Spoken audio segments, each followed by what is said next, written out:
Hi there, my name is Todd Hurst, and I'm a cardiologist who specializes in the prevention of heart disease. Welcome to Your Health Questions Answered. In my conversations with my patients, they are often surprised by two facts that don't seem to go together. Number one, that heart disease is the leading cause of death and disability in the world, and number two, that the vast majority of heart disease is preventable. And you also may think, how can this be? How can the leading cause of death and disability be mostly preventable and yet remain the leading cause of death and disability?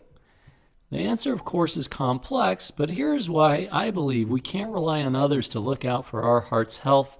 We need to do it ourselves. Before we get started, I will emphasize that this information is for educational purposes only and is not medical advice. Don't make any decisions about your medical treatment without first talking to your doctor. It is clear that we are losing the war on heart disease. Sure, we have amazing procedures and medications, but they can only do so much.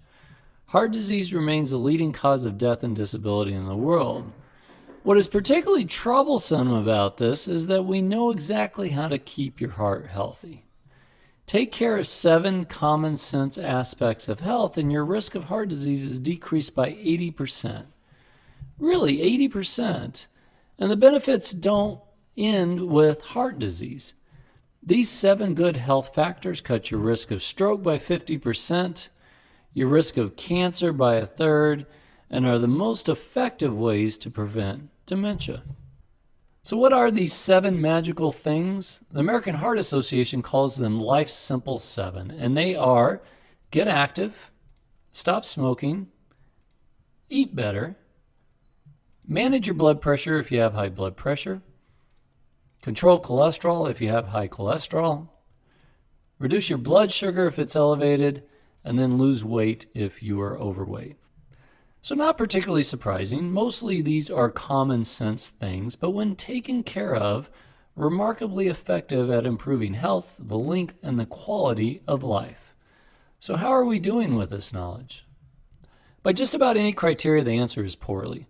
More than 9 million people die each year from heart disease. When you add stroke, which is the combination of stroke and heart attacks doctors call cardiovascular disease, the total is 15 million deaths per year, or about a death every 2 seconds. So now back to our original question. How could this be?